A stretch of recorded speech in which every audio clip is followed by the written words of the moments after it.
How about them tops, son? All day, SEC boys. SEC, they supposed to be SEC. Crazy all day, baby. You're listening to the Red Out Podcast.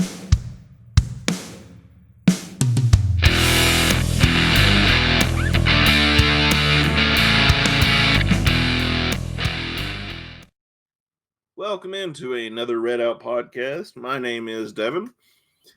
And for a third straight week, we have Abby with us on the show.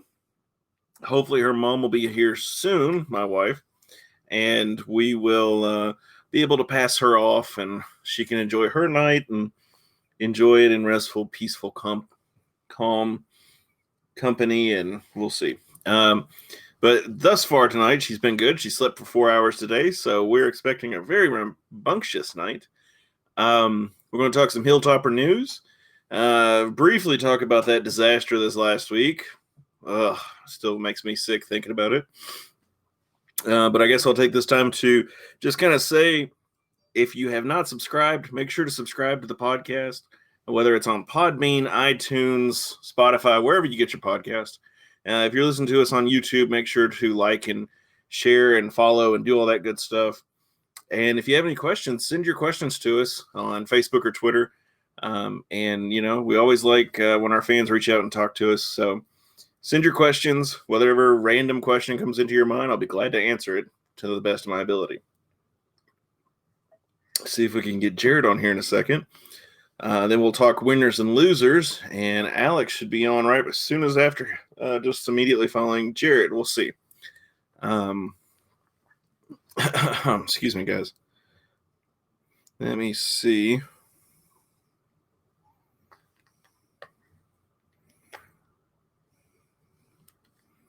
Sorry, I sent Jared a message real quick so we can try and get him on the air. But I guess one of my big winners, there he is, entering the live studio. What was that? That wasn't me.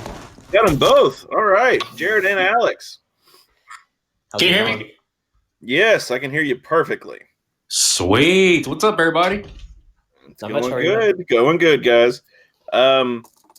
I guess I was just talking. We're going to do some winners and losers real quick, and then we'll talk briefly about the disaster of the Moonshine Throwdown this week for us. And then, of course, we'll talk UAB football and some other news. Excuse me. Sorry. First off, my big winner, I guess, I'm going to steal Alex's real quick, the Titans.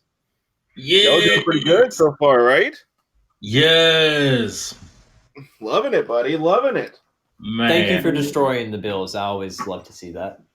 Yeah, I think the Bills are acclimatized for that weather. Yeah. You're right. So I see, Alex, you did a piece over former Hilltopper Romeo Cornell being named interim head coach for the Houston Texans. How awesome was that? That is very awesome. And to my understanding, he's the oldest NFL coach to record a victory in the history of the NFL. So yeah, only a Western graduate could do that. So it's like, hey, we feed the world. So my former boss used to was a trainer when Romeo Cornell played at Western. Wow. Yeah, Bill Edwards, former trainer, head trainer. I don't know what a co-AD, you know, all those titles he had when he finally retired. I was about to say, he wore a lot of hats when he was at the university. Yes, but Romeo Cornell ended up, yes. But him and Romeo Cornell would go out to dinner if they were in the same town, which I thought was really funny. I remember seeing him like in the parking lot waiting for my boss one day, and I was just like, that's Romeo Cornell. You know, you're just like, oh my God. But anyway, Jared, who are your winners and losers? You know, I mean, there's a lot going on. I mean, I have to say my Dolphins, of course, because they absolutely smoked the 49ers. I don't know where Jake is. I don't know if he'll be back anytime soon. I would have loved to discuss this matter with him, but I'm sure he's busy with stuff. So, I mean, understandable. But the fact that the 2 wins the Dolphins have had this season are like actual blowouts, that's something I haven't seen in a long time. And that's with Fitzpatrick, too. That's not even with to us. So that, I mean, it's building well. Finally getting some good offense, which has been needed. So I mean, I'm proud of my Dolphins. Loser, this is kind of breaking, but Nick Saban, he tested positive for COVID. So Oh my that gosh. definitely stinks. The SEC is starting to fall apart with the amount of COVID issues that they have. So we'll see how that lasts. I mean, same with FAU. We may play them this year. We may not. They might end up playing 3 games. And also, breaking news is Conference USA football title game got pushed back to the December 18th now. They do that just because of all of the teams that have had to, like FAU. It'll give them more time to prepare for the game and everything. So we'll see how that goes. Yes. The entire state of Alabama is just freaking out now that Saban has tested positive for COVID. I'm just saying. Mm-hmm. Which I don't know. They may be ready for him to move on. I don't know. We'll see. Yeah. Yes, let's blow some more raspberries, Abby. Alex, winners and losers, buddy. Hey, to go off what you said, Devin, my Titans, winners of pretty much all of sports culture next to the Lakers right now. I mean, who would have thought that we would be a football team that actually had a COVID outbreak, come out of COVID outbreak, barely practice, and still win a game on a Tuesday evening of all days? So it's just like, I mean, it's only the Titans. Only the Titans. Yeah. Seeing a Maybe Tuesday they just night needed the football break. game reminded me of the Sunbelt days. I will take a vote though for instead of a Thursday night NFL game, I'd rather just have like a Monday night game and a Tuesday night game. Just it actually went really smooth. I mean, honestly, the Monday night games are always, I think, crazy for me for guys to go from, Sunday to, then they have a Monday game and it's almost like a longer period of time. And then they go from a Monday night game to a Thursday night game or something. And it's like, good gosh, that's a quick turnaround, guys. Mm-hmm. But yeah, got some news from around the hill. I didn't do a loser. Oh, go ahead. All right, and the losers is just I would have to say I've read somewhere where every team is bowl eligible, which is a good thing, but the bad thing is it's only for 30-something bowls. So it's like we're actually bowl eligible still for no reason, but at the same time, it's like, oh, we actually got to play for one still? Okay, cool. Yeah, which I don't even know what the chances of us being in a bowl this year are. I mean, it seems pretty Maybe low. KT's going to turn everything around. The future is now. Yes, let's win 5 straight games. Yes. Yeah. Hey, I don't crazier know. things have happened. Yes. Honestly, I'm not quite certain. I'm not quite sold on Helton going with Thomas yet. But we can talk about that in just a second. Winner or loser this week is the Hilltoppers against the Thundering Herd Marshall, losing the Moonshine Throwdown and homecoming to a packed Hilltopper Houchin Smith Stadium. Yep, that's right, Abby. Yep. And I mean, my thing is okay. You only had to watch the first 2 series really to see how the game was going to go. Because honestly, just the first 5 minutes is all it took for me to know that this is going to be bad. When Marshall got the kickoff, they had a play for 30 yards, and then Brandon Knox ran for a 45-yard touchdown. Yeah, and then Western got the ball, and they had, after a minute and 11 seconds and 7 yards, they had to punt. So right there just tells me exactly how the night was going to go. And it sounds bad, but I watched the game after the fact. I could not watch it at the time. And I watched it on YouTube after I saw the score, and I was just, when Marshall scored the 38th point, I literally just turned it off. I could not even muster the ability to listen to the rest. Jared? Yeah, it was definitely very hard to watch, especially the first half. Just the offense was completely stagnant. Absolutely nothing was happening. Like there was maybe a few first downs that Western had, but it wasn't until the second half, the biggest play that Western had was a pass interference that was called on the defense. And that is really, really bad. Like I say this as a Miami Dolphins fan, I know what really bad football looks like. So I am kind of a professional in this field. That was horrid. But I mean, if there is any bright side to seeing this bad game on Saturdays, that yeah, we did get to see Kavaris Thomas play a little bit, and he looked pretty good. He ended up with more passing yards, more touchdowns, and more rushing yards than Pigram did. So I mean, I think it's pretty clear. I did an article on this on the Towel Rack if anybody wants to read it, just talking about Kavaris Thomas is the best thing for the Western to do moving forward. I mean, the stats are there and the fan base. Like, if you saw the tweets that we had on the Towel Rack, I was doing all of the tweets. Like, I asked for the halftime thoughts. This fan base is not really looking forward to Pigram still being the quarterback. Like, I wish him the best. I mean, it's still possible he could end up doing decent if he plays, but as it stands right now, I think it's best to have someone like Thomas come in and be the quarterback because I mean he's got a good arm. He had that 51-yard pass to Xavier Lane that was really good. He had that touchdown to it was a tight end, not Simon. The other one I can't remember his name. Oh, no, Damian Lowe, I think. And I mean, we're getting there. I mean, that was the most hope that I've had for this football season was the last quarter of the game, seeing Thomas play because he's someone I vouched for since he got on the hill. So I'm glad he's finally getting the shot, but we'll see what happens. I actually do have your theme song for your love for Kavaris Thomas. So let me play this real quick.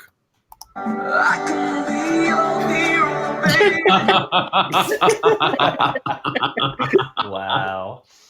Amazing. You know what? Yeah, I don't care. If he wins this ball games, then it's worth it. Hey, if you know what, if he wins the rest of the season, I'll stand in the stadium with a boombox, whatever speaker over my head, and play that song for him. Okay, I'll do it. If he wins the rest of the games, I don't even care. Yeah, but I mean, I'm partial towards the South Florida quarterbacks. Kind of, I mean, they're all good. I mean, that's what Willie Taggart. That's what made us so successful was all those South Florida recruits. So, I mean, it's just kind of what's been good for the Hilltoppers. well, I mean, honestly, they call Florida the speed state, and I don't know if it still has that necessary, reputation, but it's still there.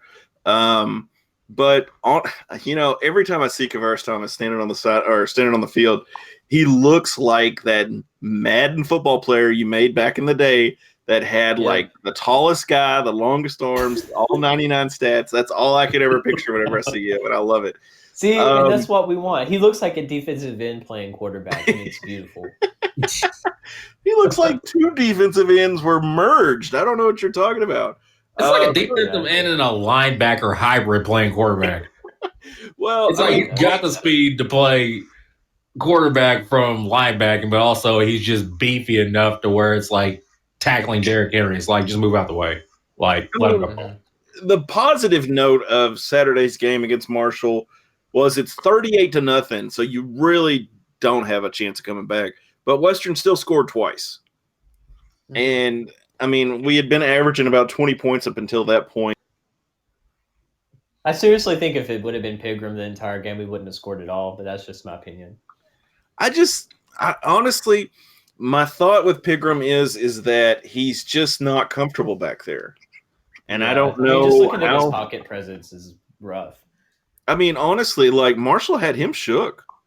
I don't know what happened, but he was shook from the get-go. And it was just one of those things that once the guys were, once the defensive players were rushing and stuff, I feel like every time he dropped back, he was looking. And I mean, if you're the Marshall defense, all you have to do is just make him throw the ball.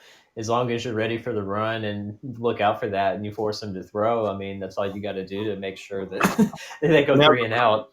Now, correct me if I'm wrong. Didn't he had 2 fumbles, right? 3 fumbles. That he was credited with 3. Yeah, it was the last one. It was like the muffed handoff or something like that was picked up for a touchdown, and that was what did him in basically. That one I don't necessarily blame on him. of course, you don't know. I don't know in the situation, but like the running back, it looked like the running back just gripped it, which you're not supposed to do on an RPO. If they grip that ball too tightly, then it's going to cause a fumble when the quarterback goes to pull it. Now having that said, if he was pulled it too late, then it's got to go to him. But then there was another fumble. I cannot think of the exact time when it happened, but he. I think it was on a third down conversion that he had like one of the other fumbles. I think you're right. I think it was the third down conversion because he was outstretched, or it looked from one angle that he tried to stretch, and he dropped it. And of course, then they showed it again on the different angle, and it was just he just fumbled it. It was just there was no real argument there. I don't wish any ill will toward Piggy by any means or anything like that, but if we're still having issues, then it's time to move on. You know what I'm saying? Yeah. We're 4 games in. We should be starting to click, and it's just not happening. And I don't know if what were your thoughts on Thomas? I thought Thomas played really good. What is he, a sophomore? Is he a true sophomore? He's a redshirt sophomore. Okay. So he's a redshirt sophomore. That's not too bad. I mean, really. Let me see. One of the things I mentioned in my article too is that I think it's a good decision for him to move to Thomas, just for the fact that we might have a quarterback that's stable for the next 2 years. Because Helton, since he's been here, all we've done is just to get grad transfer quarterbacks, and I don't really think that's a sustainable way to kind of build your team and just get continuity. Is bringing in someone new like Pigram that may not fit in with the offense. You have someone that's going to stick with the team and learn everything. So I think that's a good decision moving forward for sure. Not just for this season, but the next few seasons. Thomas's QBR was 74.4, where Pigram's was 15. That's pretty bad. Piggy had a rough game, and Thomas had a touchdown. And Kavaris actually had some actual yardage rushing too, which was great. So there you go. Go see Mama. Good girl. There we go. Good. Okay. No more squeals. So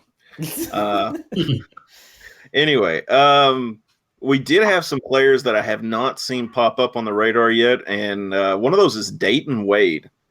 That kid played pretty good. Yeah, he did pretty solid. Yes. And he was one of those guys that I have not seen a lot out of here lately. I don't know if that's just me or what is he? What year is he? Okay, he's a sophomore, so okay. I'm really starting to like our receiver core, though. Having Burt Jr. in there, having Tinsley in there, having Xavier Lane, and even him as well. I think we got pretty decent, solid receivers, even after losing Pearson and Sloan. Okay, so I have to admit something. Have y'all seen that filter, Snapchat or TikTok or whatever, where like the person's face is kind of mushed? You know what I'm talking about? Where it's kind of blurred out, maybe. Well, it's the one where they do all the funny little videos and stuff. Let me see. But I know what you're D'Angelo Malone's face, that's what I think of. Me. He's big still mouth. one of the best. Yeah, he's big mouth. That's what I saw that on Saturday or whenever, and I was like, you got to be kidding me. I was like, oh my gosh, that's all I could see after that. I was like, oh, all right. Sorry about that. D'Angelo Malone, still love you. He still played. D'Angelo Malone played really good Saturday. He's been the one constant on the team. Him and Devin Key. Devin Key did pretty good too. And defense played surprisingly well. But Marshall's offense just took over. They just manhandled us. They had 5 offensive seniors.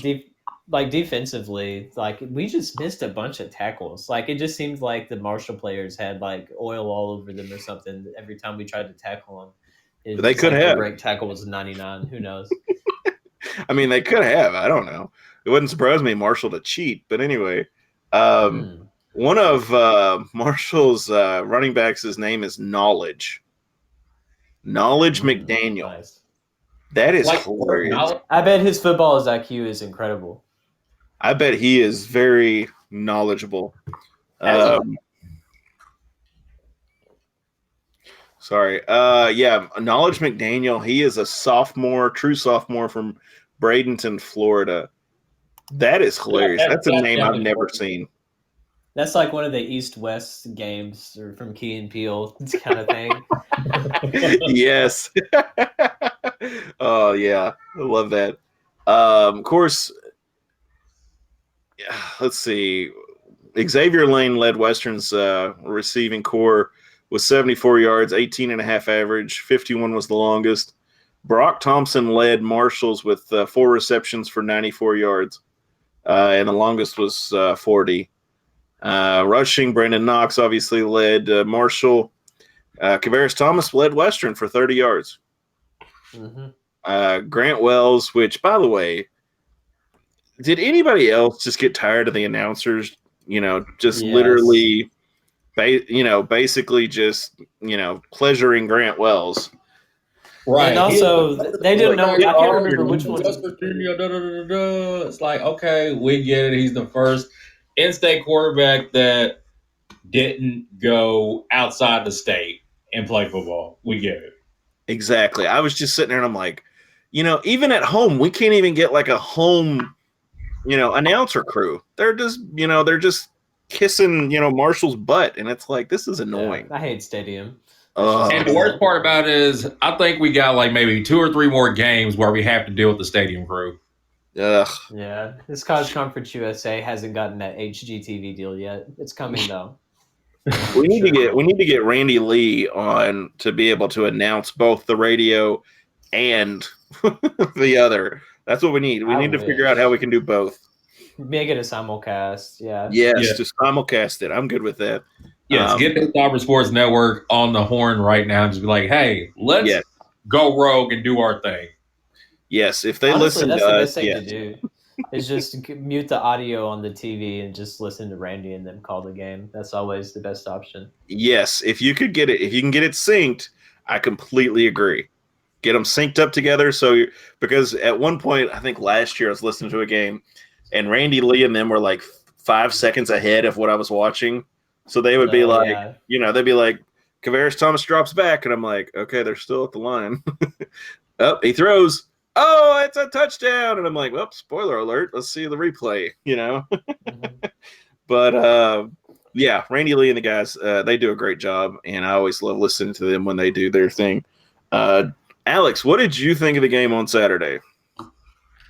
I mean, for what it was worth, the silver linings are, of course, Thomas is definitely the future. We definitely need to move on from Piggy, which no disrespect to Piggy, but if you don't fit the scheme already, and this is like the fifth week upcoming into the season, it's time for a change, especially if you're wanting to salvage the season for bowl hopes. Hopes. I don't know how I said that. Stuttered. The wide receiver core gets impressive each week. It's like we're not missing a beat with Sloan or Pearson leaving the team. There's definitely a lot of potential with Xavier Lane, Craig Burt, Mitchell Tinsley, Dalvin Smith, a local kid, Dalvin Smith out of Glasgow. So you always want to see the local guys shine. And defense, like Jared said, defense actually not played too bad. Malone is back to his usual self. It's just we've been having a problem with these offenses. It doesn't help that we've had 4 straight dominant offenses where the bread and butter is running and then basically a pass attack. Like Brendan Knox is definitely ready to play on Sundays. I mean, I've never seen a running back out of this conference other than Devin Singletary just being that dominant in the way he plays. But that's all I got. I agree with that. The only question I have for you two is what happened to Davis Shanley? I feel like he's kind of like an afterthought in case, okay, like say if we do make the change where Pigram goes to Thomas starts faltering out a bit, we lose like maybe 2 more games. I feel like that'll be the opportunity where Shanley will get a chance because I feel like he's an afterthought just behind Pigram and Thomas. Like if Pigram wasn't on the team, like he didn't come to play football here, the competition would have been between Thomas and Shanley anyway. So it's just a bad luck and a draw on Shanley's part. I agree. I agree with that. Jared, what did you think? Sorry. Yeah, I mean, I just think that Thomas is a better quarterback. And another thing that makes me feel that way is because even one of the local news channels in Tampa, they covered him working out down there this offseason, just talking about how he's a Western now and just following where he's been and just how he's been preparing for this season. He's been putting a lot of work into it. And even in the little time that we saw on Saturday, I think it's starting to pay off for him too. So, I mean, it's a good thing because, I mean, last quarterback we had out of Florida was pretty good. So. I was going to say, you are a little biased, though. You have to admit that, right? Maybe a lot.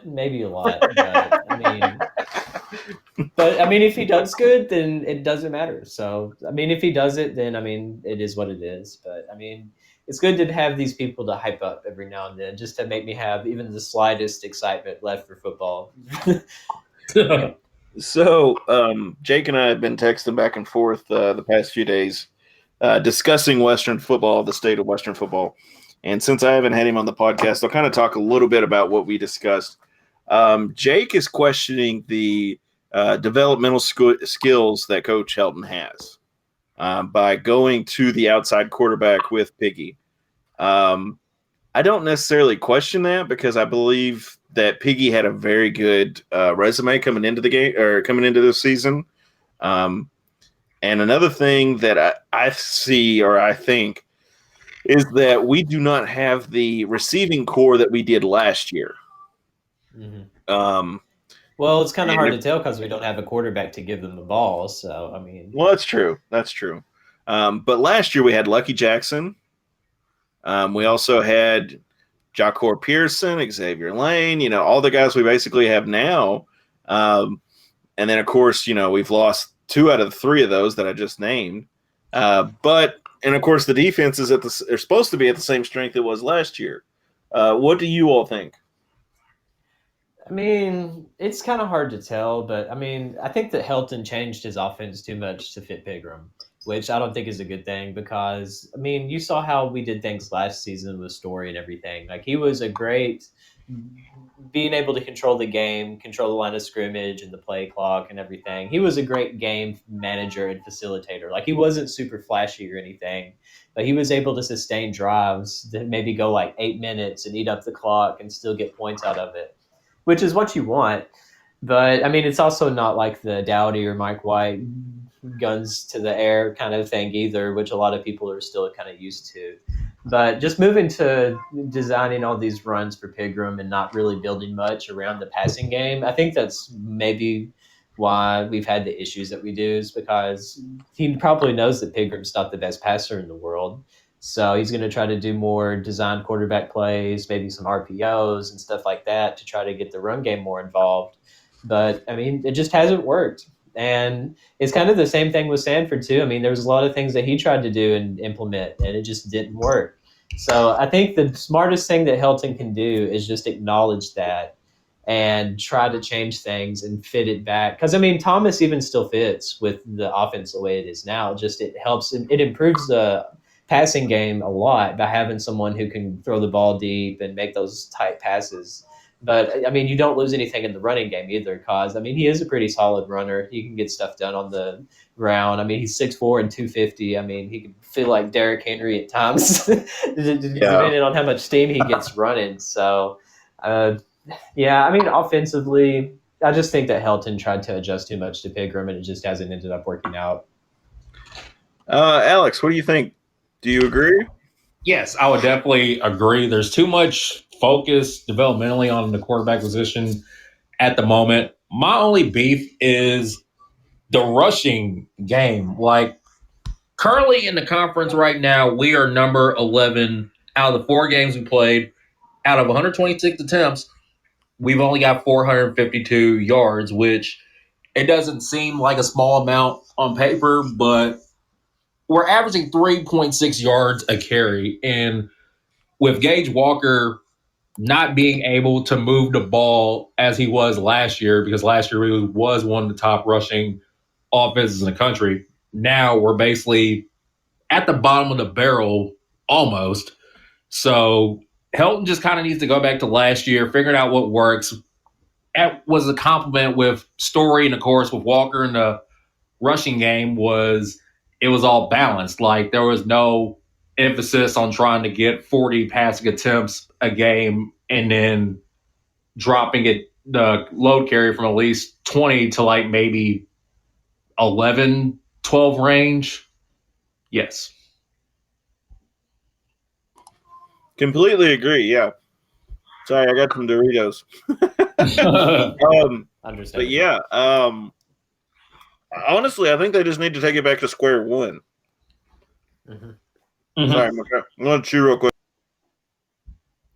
Yeah, I mean, I don't know about you, Alex, but I think that Thomas would still fit with the offense the way it is now, even with the stuff that he's trying to run with Pigram. I just think he would do a better job with it, just because he's able to stay in the pocket and make those passes that you would really need him to, which is something that Pigram hasn't really shown.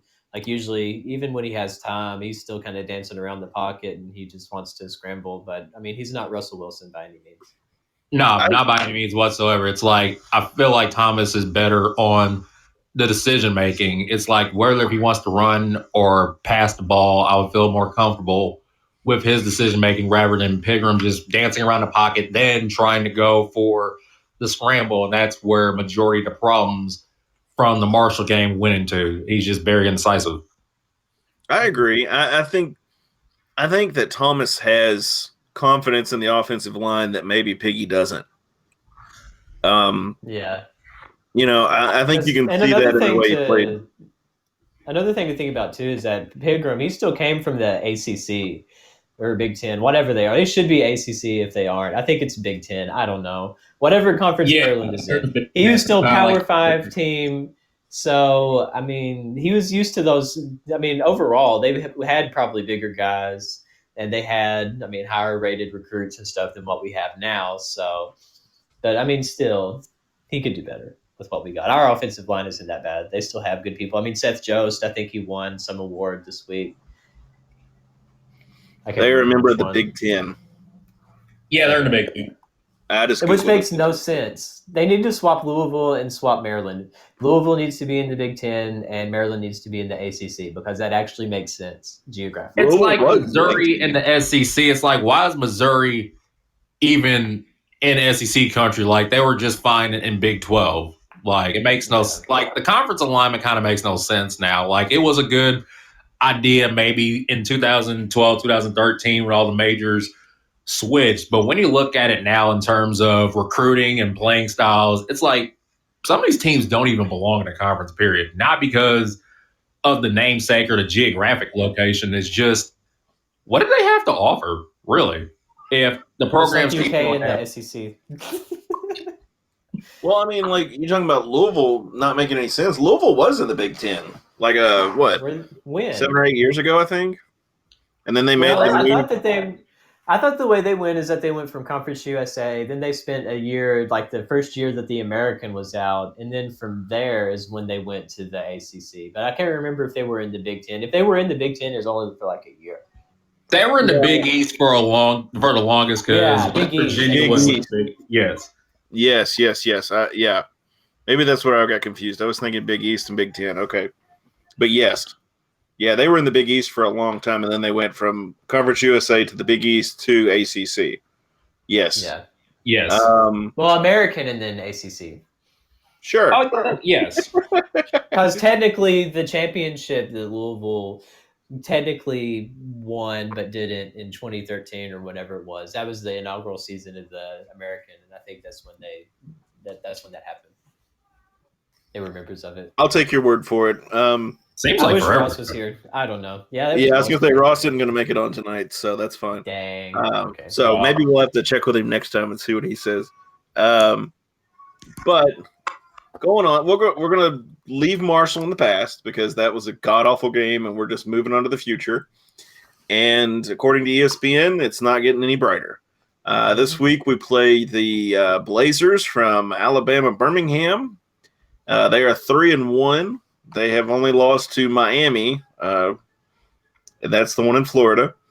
31-14. They beat Southern Alabama 42-10, and they beat UTSA 21-13. They are averaging 415 yards a game, 236 passing, 179 on the ground, and they are only allowing about 345 yards, 152 passing, 193 rushing. So, of course, when you look at our side of the ball, we're only getting 289, and we're allowing about 409. It's Yikes. so depressing. I'm sorry. I'm surprised our offense is that high. I know, right? I know, right? But of course, Piggy's for the season. He's got 559 yards, 6 touchdowns. We're That's going how much against. Dowdy would do in one game back in the day. Oh my gosh, yes. Lucirio, I guess is how you say his name, the quarterback for UAB. He's throwing 652 yards, 6 touchdowns, 3 interceptions. And I would be willing to bet a lot of those were against Miami. But anyway, their leading rusher is S. Brown. Let me see. Spencer Brown. Didn't want to say his name wrong. Spencer Brown. He's got 86 carries, 450 yards, 5 touchdowns. And Mr. Mitchell is their receiver. He's leading receiver, 21 receptions, 306 yards, 2 touchdowns. 81% chance of beating us on Saturday. I think that's Saturday. Is that in Bowling Green or in Birmingham? That is in Birmingham. Oh no. So they got a big old stadium, ain't they? I didn't realize it was that big. I think we talked about this last year. 72,000 seat stadium. Mm-hmm. So I guess they used to have the Iron Bowl at before they decided to randomly make it back and forth between Tuscaloosa and Auburn. Really? Wow. Okay. Yeah, it's like way back in the day, like before, I guess the late 90s, early 2000s. Okay. So my question is does Conference USA have a allotted percentage that they're allowed to seat, or is it just kind of school to school that's deciding how much to seat? I have no idea. I'm pretty sure it's school to school. Like, I mean, if Florida, if I'm not mistaken, has like huger crowds just because it's Florida, but I feel like the Alabama state government will probably allow some form of like a higher capacity. So it's like a week by week basis. I was going to say they got 72,000. I'll do the math real quick with my calculator. That's about 14,000 they can have in the stadium. That's a lot of people, actually. How much we average? Mr. Hilltopper writing in saying, I'm going to the Miami for the FAU game. Congrats. Don't hold your breath. Yeah, don't get too close to their players. Yeah. Don't sit anywhere near their side. Make sure you wear like a hazmat suit because that's just, yeah. So, Jared, what are you thinking on the game? What's your outlook? You thinking positive? You thinking negative? What do you got? Let's go through the stats again. How much offense did you say UAB is averaging right now? 415. That trend will probably continue into this game. Because, I mean, didn't Liberty – I think Liberty put 500 yards on the ground against us, didn't they? Am I right to say that? Let me overall, let's see. I'm going to look at Marshall real quick. Marshall had 343 yards against us. Let me see. Look at the Liberty game real quick. Yeah. Let me get this pulled up for us real quick. Liberty. You know, it's one of those things that my computer's going fast. Liberty had 487 yards against us. Okay. Yeah, I knew it was like almost 500 or 300. I think it may have been 300 on the our yards on the ground. So, I mean, it's still hard. I mean, even if we have Thomas in there, which I really think we should, or else Helton's just going to lose half the fan base. No one will really care anymore, which is sad. I mean, obviously people will care to an extent, but that's now that you've put Thomas in there and we've seen how he's done up to this point, I think it's a good decision to play him. I mean, he's doing the whole coach speak right now, saying that Piggy is still his quarterback today, which is, I mean, he just wants UAB to prepare for both guys, which is smart. So, I mean, I give him that, but I mean, it's still going to be hard for us to stop their offense. They've been giving up over 400. They've been getting to 400 yards per game. And I mean, we've been getting lit up by just about everybody under the sun this season, even with the defense that we had last year for some reason. So, I mean, I mean, I'm So- definitely not feeling. I'm not feeling too good. I was gonna say, so are you gonna lose respect? I'll ask both of you. Are you gonna lose as much respect if he kind of splits the reps between quarterbacks on Saturday?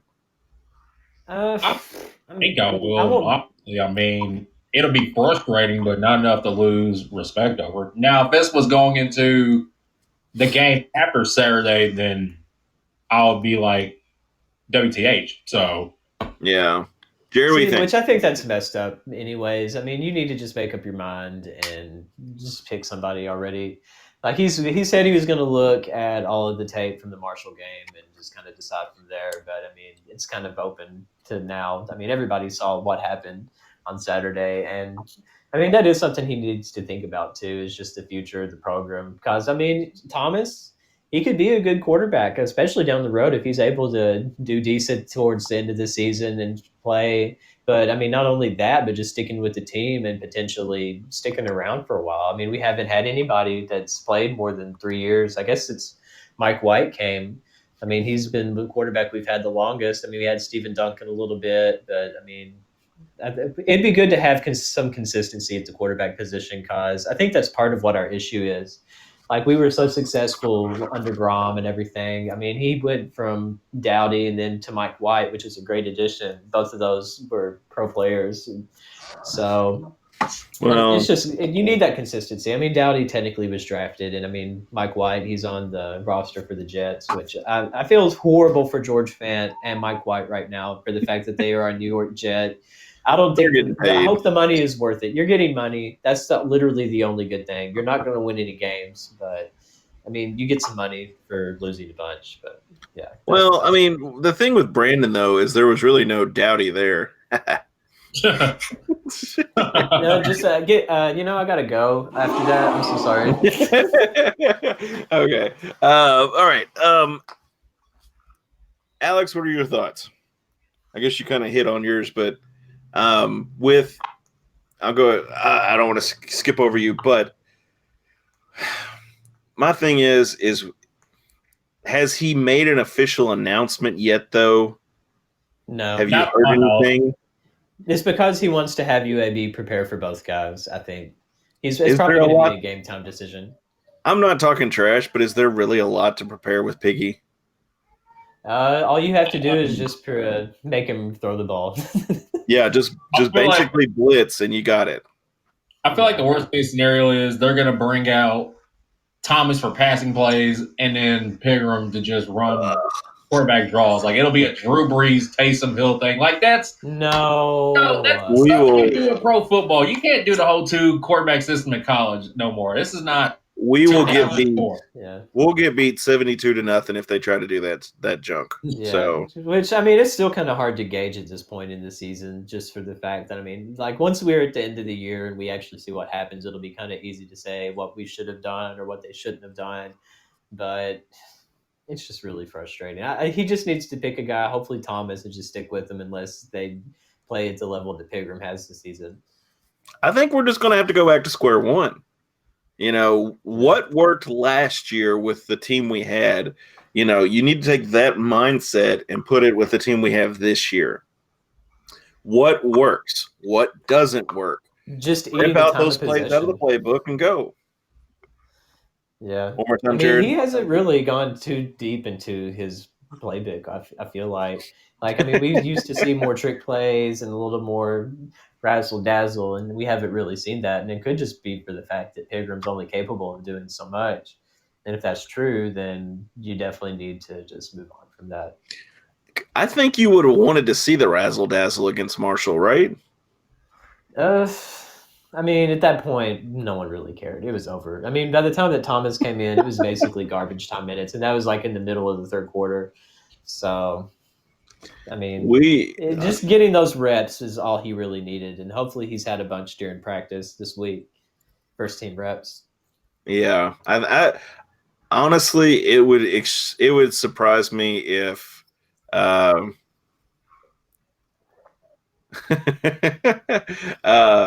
Let's see if. Honestly, I want to see if Piggy will start. Honestly, because I just don't know. I will be upset if he does, Yeah. because after Saturday, I don't really think he has that much of an excuse to still try to stick with him. I mean, you're doing the right thing. You're trying to use the more experienced guy, but if they're not gelling with the offense, then what's the point? Yeah, and it's not going to work like it did last year with Ty Story.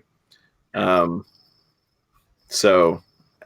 it's kind of the same situation with Steven Duncan. Yeah. So, and yeah, Mr. Hilltopper, I'm just naming names so you can keep your name drop going. Apparently he's counting. He's let me know that he's counting these up. All right. Mm-hmm. Yeah, KT is the Madden 99 quarterback that we all made when we were 12. But yeah, so we're sitting in minus 13 for UAB on Saturday is what the Vegas is shooting us. That's awfully generous. And they're giving UAB 29.5 and Western 15. Honestly, I think we could cover. So if y'all want to put that bet, you do that, but don't blame me when you lose. But, Western has always been an underdog, and I could honestly see Western coming out and playing well Saturday and making it a close game. I'm going to be positive. Matt's not going to be able to talk it up, so do what? Who's positive about football? I've never in my life. You got to be positive with something, buddy. I'm a Dolphins fan. Yeah. Never mind. You haven't seen the suffering that I have seen. I was going to say your life is just suffering. Existence is pain. So let's go over some predictions real quick. Alex, what's your score predictions for Saturday? I feel like we're going to come out and play really well. At this point, we have nothing to lose, which is very asinine to say, but we really got nothing to lose, especially with the quarterback situation. I'm going to go with Western winning over UAB 26-20. Nice. Okay. Jared, what do you got? Oh, Lord. So, I mean, it goes back to who Helton actually decides to start. So I'll make two predictions, one for Thomas, one for Pigram. For Thomas, if he plays the whole game, I mean, even if he just does average, he might have a couple of interceptions. He had 2 passes in the game Saturday where he probably should have been picked off, but didn't, thankfully. But, I mean, he's going to have some learning experiences. He's not just going to come out there and completely dominate. But if Thomas plays the whole game, give me UAB 28-17. If Pigram is the quarterback, then just give me 35-7. So we'll have less offense. Yeah. I was actually going to say 45-14, but yeah. For Piggy, I want to see improvement from our defense, though, because that's still an issue if they're giving up 300, 400, 500 yards for all these different games. And I mean, UAB is another really, really good team. They're probably going to be one of the best contenders in the West this season. So I would definitely consider them one of the better teams. But the problem is like when Sanford was here, this is what we're getting. You know what I'm saying? So if the defense is playing to their best, to their potential in the first quarter by, keeping UAB 3 and out, but Western keeps getting 3 and outs by the second and third and fourth quarter, they're going to be dragging, and they can't keep up the pace. So if we have another game like we did against Marshall, conditioning is going to come into it for our defense. And I would love to see KT do well. If he does well, if the offense starts meshing like it can, Western I think could get close. I'll say 24-21 is probably my best score for Western UAB. Mr. Hilltopper writes in and says that 28-21 is what he's going to hold to. If Piggy plays, it's 35-14. I think that's right. Very possible. Both scores, definitely very possible. Because UAB has the potential just like Marshall does. They're doing really good this year in their side of the conference. Actually, Louisiana Tech is the Bulldogs are still, I guess, technically winning that side. They've got 1 game over UAB. So there you go. Excuse me. So for the last few minutes here, those of us who are interested in the spooky side of Western, Alex, did you ever have anything happen to you at Western? Spooky? Other than the random fog at like 5 o'clock in the afternoon, not really. I mean, not much of like crazy things happen yet. Spooky, no, not really. I can't say I've ever had anything Yeah, spooky. that fog is legit though, especially like once the fall semester starts back, like in Yeah. like this time of year. Like I remember there's sometimes like I would walk up by McLean and go up to FAC that way. There was some days where I felt like I was in like a movie or something because it was just like I couldn't even see like Gatton at the time. I'd be walking up the hill and I could barely even see it. So I mean, it is kind of cool. I love fog. That fog was there when I was there too. That fog was legit. Some mornings you'd walk up through there and it's like, man, this feels like a Civil War battlefield or something. You're just like, why is it so foggy? It shouldn't be this bad up here. Yeah. So Jared, I'll let you go first.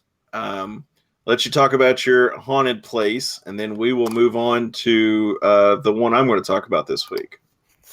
Yeah, so and one of the many buildings on campus that is haunted. I mean, I think you could put just about any of them.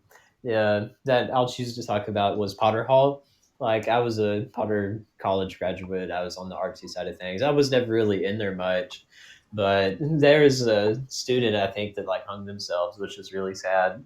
Yes. And they've said that like since all of that happened, like there's sometimes where there's reports of like someone jiggling a doorknob or something and no one is there, or the sound of like footsteps down the halls and no one's there, and just kind of uneasy feelings being in there, which I mean that would definitely be kind of suck too, because I mean for so many students you're moving away from home and everything, and then you go to some haunted building on campus and then you're trying to sleep and you hear someone knock on your door and you look and no one's there. I probably wouldn't be able to sleep for a while after that. Okay, so one thing I have failed to mention, the NCAA has given a waiver to Davidson transfer Luke Frampton to play for the Hilltoppers this coming season. And they also allowed extra eligibility for all the winter sports as well. Yes, you're going to get your extra eligibility because of the COVID outbreak and all that. So what exactly does that mean? Does that mean like people like Josh Anderson and even like Tavian Hollingsworth, does that mean that they could play another season if they wanted to, even though they're seniors? Or how does that work? I would say so, right? Could you imagine like a fifth year Hollingsworth and Anderson coming back? That'd be great. I would love to see it, but I don't know if it'll happen. Yeah. Yeah, Mr. Hilltopper, we were at Western at the same time because I remember that too. He was talking about in 2006 when the guy jumped out of PFT. But yeah, that was just sad. So as I said last week, with a lot of people dealing with homesickness and feelings of loneliness because what campus can feel so large and stuff like that. If you feel upset, if you feel like you may do something to hurt yourself, there are services and people to talk to. Reach out. Do not feel ashamed. There is nothing to feel bad about. Just reach out and talk to somebody. They're not going to say anything because, patient doctor confidentiality. It's all good. It is hard, yeah. Yeah. So if you need somebody to talk to, reach out. There are people to talk to. You've got friends. So the building I'm going to talk about is Barnes Campbell. It was down at the lower part of the hill. I don't know is it still there or did they tear it down? I think they tore it down, didn't they? Barnes Campbell is still up for the time being. Bemis was the one that got torn down. Bemis, that's right. Yeah, I've stayed in Barnes because I think Bemis was the girls' dorm, right? Yes.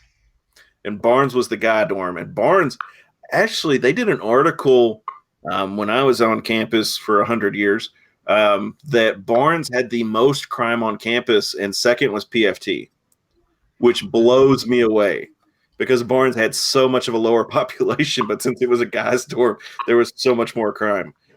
Mm-hmm. But the ghost of a fifth floor RA in Barnes Campbell who fell to his death down an elevator shaft is said to spook the floors halls, according to the VP of Campus Services. It happened in 1967. Nobody dies and haunts the stuff now, just so you all know. Yeah. Many residents in Barnes said they have also seen the elevator come up to the 5th floor and open with nobody inside. This usually occurs late at night. Skimming. The 20-year-old Litchfield Jr. named James Wilbur Duvall came upon an elevator key and entered the elevator shaft on the opposite side of the stalled car to trip a switch that would trigger the stuck elevator to start moving again. The RA had done this before, but this time he forgot to the most important step of all, looking up to see if any elevator cars were descending upon him. When he reached in to flip the switch, record states that Duvall was crushed to death by the moving elevator when he became pinned between the outer wall of the elevator shaft and a steel beam. Ugh. Dang, that's a horrible way to go out. Yeah.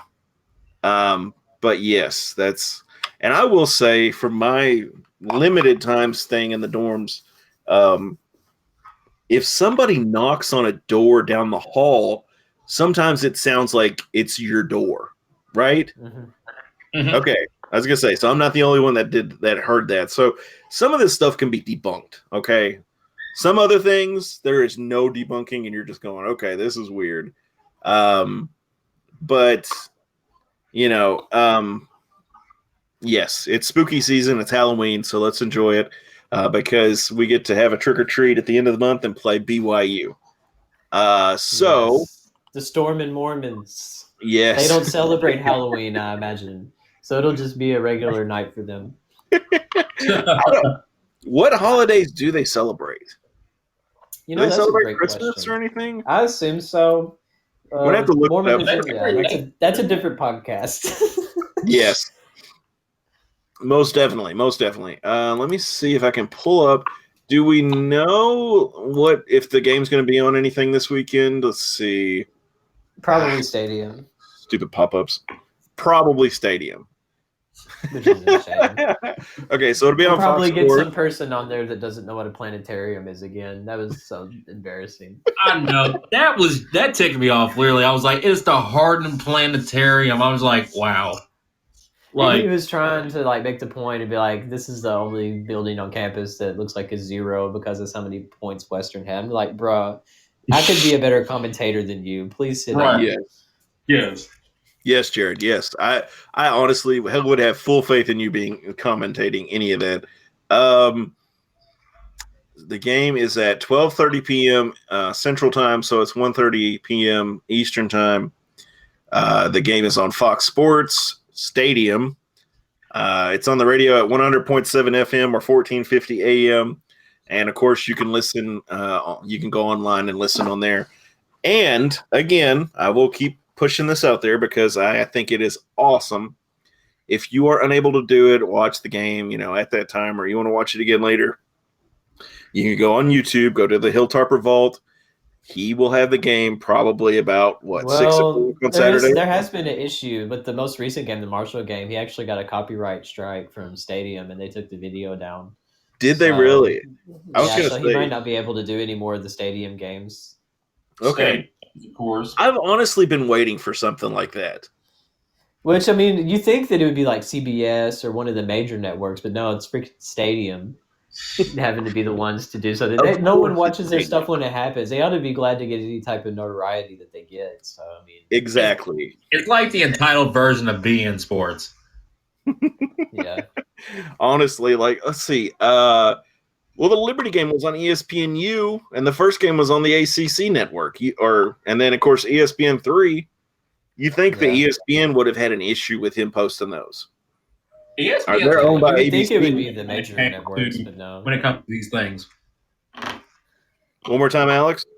Oh, I was saying ESPN's been kind of lenient when it comes to copyrights, just because, if you were to search any sport, college sports team, basically there's either a condensed game or just a runaway version where it's the whole entire game.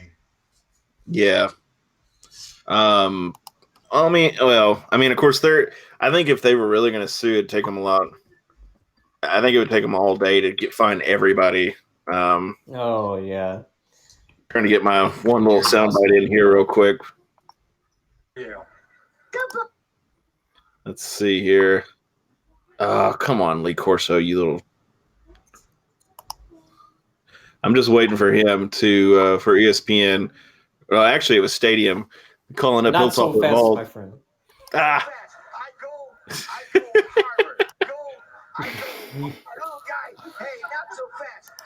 There we go. Took you long enough. I know, right? It just takes me like a half hour to get this soundbite right. So, It's okay. We know you're a boomer. It's okay. Yes, I'm a grandpa. It's fine. I don't care. But anyway, so the game's going to be on Saturday, October 17th, 12:30 p.m., 1:30 Eastern. Check out the game if you can. Support the Hilltoppers. They're going to need it. Pray for KT. Pray for KT. If Piggy starts, pray for him too. But we want KT to start. So hopefully, see some good vibes coming out Saturday.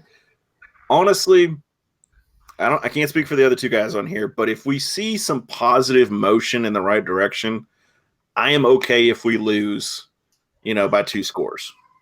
Am I the only guy? If we have more than 200 yards offense, then I will be happy. If we can have a rushing game over 100 yards and at least a Gage Walker touchdown or Whittington or Jakari Moses, I will be content. Okay. Yeah, because they're also. We can blame Pigram as much as we want, but also our running backs just haven't seen any action at all this season, and I don't know what's up with that. I don't either. I haven't figured that out either. After the way that Walker played last year, especially. Is it the running back by committee that's just made him soft? I guess I don't want to say soft, but I have no idea. Kind of the word that comes to mind. We're just not really running many to design just regular running back handoffs or anything like that. Really, it's just all the QB stuff. I think Piggy I don't want to keep harping back on him, but I think he kind of delegates, or kind of not delegates, but I think he kind of controls the play calling because let's say, for instance, if all he's going to do is run draws out of the backfield, then the linebackers, the D-line, and everybody's going to be on their toes ready to go forward. Until he can actually get a pass over their heads completed, they're not going to be on their heels. And so that's going to hurt. That's going to hurt Gage Walker, Jakari Moses, all the running backs. So that's my thought. Do you all agree? Mm-hmm. Yes. Okay.